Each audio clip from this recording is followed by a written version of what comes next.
뿌리 깊은 영성 6장. 교회에서 상처받은 이들을 향한 부르심. 주 여호와의 영이 내게 임하셨으니 이는 여호와께서 내게 기름을 부으사 가난한 자에게 아름다운 소식을 전하게 하려 하심이라. 상한 마음을 고치며. 이사야 61장 1절. 1. 교회에서 받은 상처는 가장 깊다. 교회는 하나님의 사랑이 흐르는 공동체이지만 동시에 사람으로 구성된 불완전한 몸이다. 그 속에서 가장 깊은 은혜를 경험하는 동시에 가장 깊은 상처도 생긴다. 지도자의 실망스러운 말 한마디, 공동체 내 배제나 차별, 복음보다 율법이 앞선 판단, 영적 권위를 이용한 정죄와 억압. 이런 경험은 단순한 감정의 아픔을 넘어서 하나님 자체에 대한 오해와 거리감을 남긴다. 하나님은 사랑이시라면서 왜 이런 일이? 교회는 다 똑같아. 실망이야. 그 상처는 몸을 떠나게 했고 결국 교회를 떠나게 했다. 이들이 바로 가나안 성도다.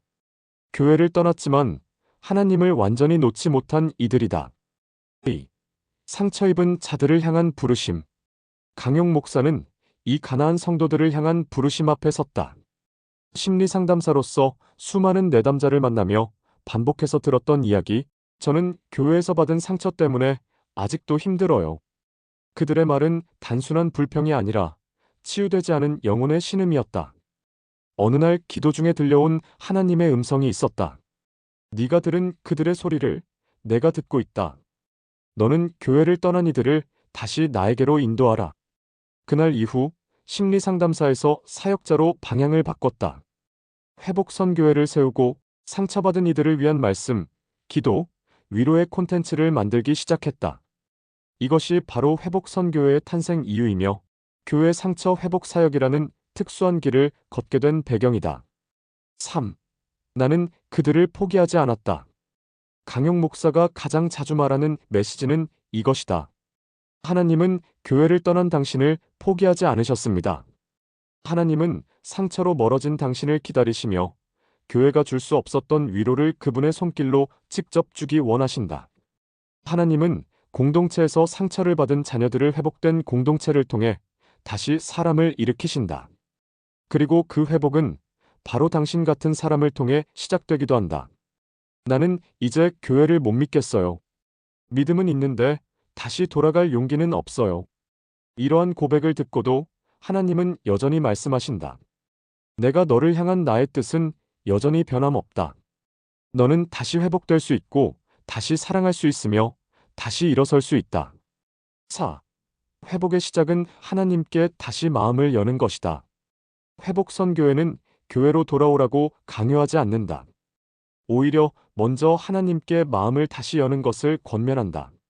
말씀 한 구절이라도 진심으로 묵상하고 짧은 기도라도 속마음을 담아드리고 찬양 한 곡이라도 눈물로 고백한다면 그 순간은 회복의 시작이다. 교회를 떠났다는 이유로 정죄받아야 할 사람은 없다. 진짜 회복은 다시 나가는 것이 아니라 다시 하나님을 만나는 것으로부터 시작된다. 그 만남이 이뤄질 때 비로소 예배가 회복되고 공동체가 두려움의 대상이 아닌 은혜의 통로로 회복될 수 있다. 5. 회복선교회의 사명 낮은 자리에서 다시 심기.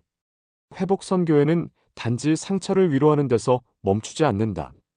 상처 위에 다시 믿음을 심고 사명을 일으키는 것. 이것이 회복선교회의 비전이다.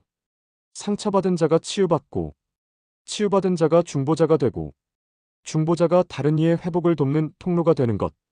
이 모든 흐름은 복음의 본질이자 교회의 본 모습이다.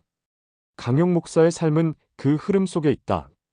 그는 자신이 상담사로 들었던 이야기들을 결코 잊지 않는다. 그 아픔들 위에 말씀과 기도로 새로운 씨앗을 심으며 오늘도 말한다. 당신의 상처 위에 하나님은 새로운 뿌리를 내리게 하실 것입니다. 마무리 묵상. 나는 교회에서 받은 상처를 어떻게 다루고 있는가? 하나님은 그 상처 속에서도 여전히 나를 부르고 계신가? 지금 나를 통해 회복을 시작하려는 하나님의 손길은 어디에 있는가?